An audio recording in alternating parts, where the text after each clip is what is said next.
So we created this in our minds, false evidence appearing real. We made it real in our minds. That's why Churchill said there's nothing to fear but fear itself. That's the destructive monster. So turn off things that can contribute to your fear. Turn a deaf ear to people that all they can do is talk about how negative things are because they have bought into the consciousness of the world. Start attending workshops, seminars, listening to tapes on a daily basis to begin to recondition your mind, to retrain your thinking. Faith comes by what?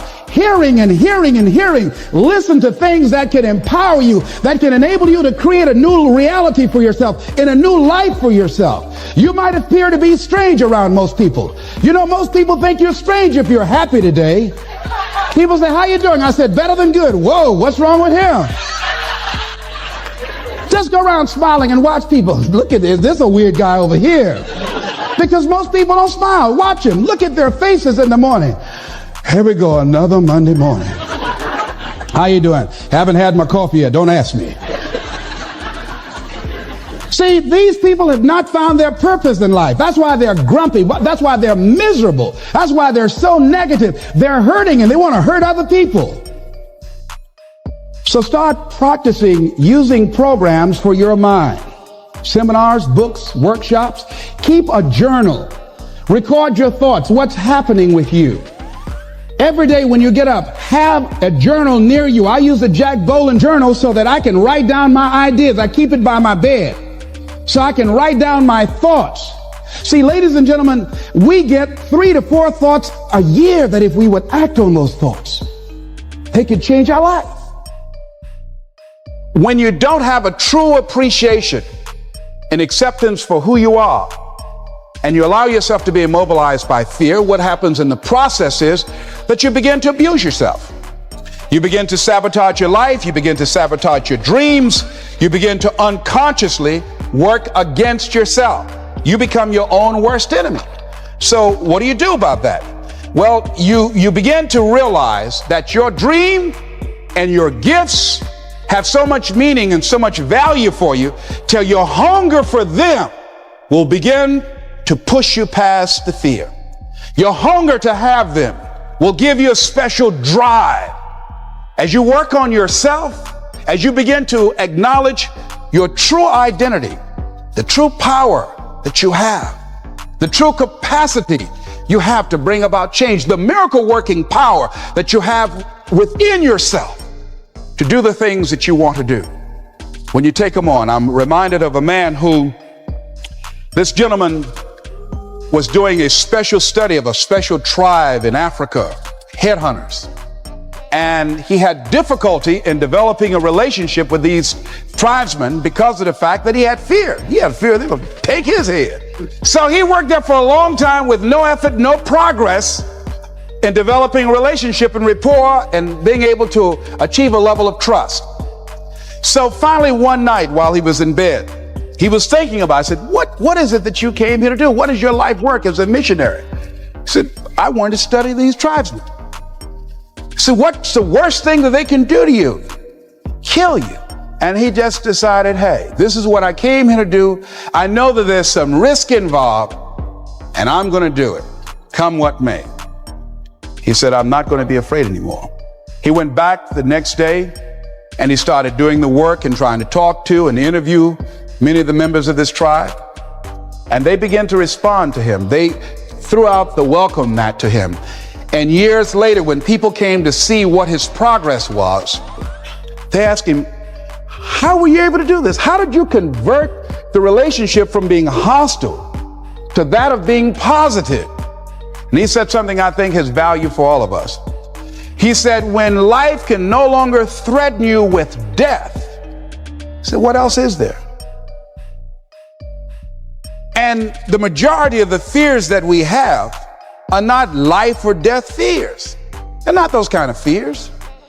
But through our imagination, we blow them out of proportion and we give them more power than they actually have or deserve. And we permit them to govern our lives. We permit them to determine how far we can stretch out on our dreams and discovering our stuff. And as we begin to look at ourselves and begin to, wait a minute, just getting to the point as you assess yourself and begin to prove yourself and just say, wait, hold a minute. I've been sweating this out. What's the worst thing that can happen to me on this? Will it kill me? Will I die?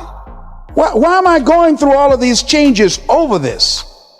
How much power does this really have? And am I the one that's feeding the power into it? See, a lot of times we allow ourselves to be fed and to be programmed into being afraid. I mean, you watch the news and read the newspaper, you'll be scared to come out the house. Am I right? You'd be afraid. So what kinds of things, what kinds of thoughts are you feeding your consciousness? What kind of things are you putting in your mind that will enable you to either move forward or to justify why you're staying where you are?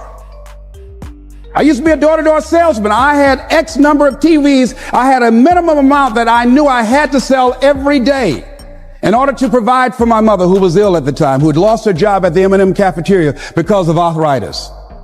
And I said, I'm going to go door to door. And sometimes I would not come home until 1 o'clock at night, knocking on people's door, people closing. What do you want? Would you like to buy a nice working month's television set, no money down? No. What about an Emerson TV? No. Thank you very much. Do you know anybody else that would be interested? No. Thank you very kindly. Knock on another. Hello.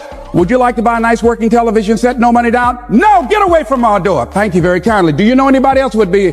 Yeah, my cousin, he lives 2 doors down. Thank you very kindly. I tell him you sent me.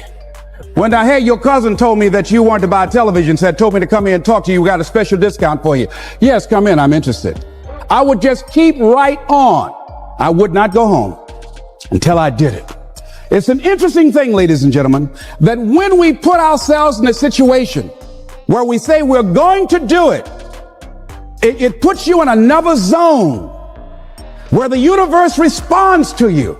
When you have that kind of consciousness, see, the universe responds to the man or woman that refuses to be denied, because that is your commitment. That business that you want, that book you want to write, that dream that you have of controlling your destiny, that is yours. That power to create that and to manifest that is yours. That's available to you. But you've got to be willing to stand there and face disappointment, not have support. Be lonely, doubt yourself sometimes, be rejected again and again and again, become bankrupt if necessary, again and again and again, and refuse to turn around until life gives it up. Nothing can resist a person that has that kind of commitment. The people that have made a difference on the planet.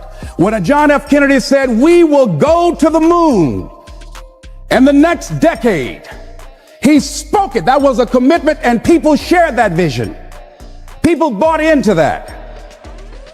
We've had all kinds of examples in history where people have made declarations, who have committed their lives to bring about a difference. There are people who are taking a stand today against hunger. I guarantee you it will be a part of our past at some point in time. Someone took a stand against polio. It no longer plagues us as it once did, because someone said, it is my commitment to eradicate it from the face of the earth. Someone made the commitment. The reason that we're here and enjoying the democracy that we have, someone made a commitment that whatever is required, if it means that I die. I remember Paul Robeson, here I stand, for I can do no other. And that's how you must be. Commitment means standing up for your life. It means honoring yourself. It means beginning to say and to see and recognize your alignment and oneness with the universe, and that you are a channel for life to express through. And we short-circuit it with anger. We short-circuit it with fear. We short-circuit it with envy. We short-circuit it by being lazy or apathetic or giving up easily. Why? We say, oh, it's too hard, it's too hard. We don't challenge our spirit. Ladies and gentlemen, there's nothing as powerful as the human spirit. You can't destroy it. You can pervert it, but you can't destroy it. I was reading Man's Search for Meaning by Viktor Frankl. What a powerful book. I'm reading it now for the 7th time. And he gives so many graphic examples of the power of the human spirit. And so what are some of the things that can fortify us and give us the kind of inner strength that will allow us to forward ourselves into the future by manifesting our commitments? Number one, commitment means in some cases going back to school, getting some training, sitting up in classes with people younger than you, putting yourself in a position where you don't know and that is awkward and uncomfortable, but because of your commitment to develop yourself or to go back to school to get a high school diploma or to get a college degree, that it doesn't matter, feeling dumb and saying, what am I doing here, sitting up in some boring class? Commitment can mean a lot of things. It could mean that you begin to go back. You got to back up sometimes. It means to back up and not give up, to regroup, back up and regroup and come back again. Because life has waylaid you, because you got knocked down. I think that it's very important that you start trusting yourself. Listen to yourself. Listen to that still small voice within you. Don't try and make everything logical. There are some things about life that defies logic, that you just can't explain how the outcome is going to be. That once you begin to trust yourself and your ideas and your instincts, life takes on a whole new meaning, because now I want you to do that feeling that you are led.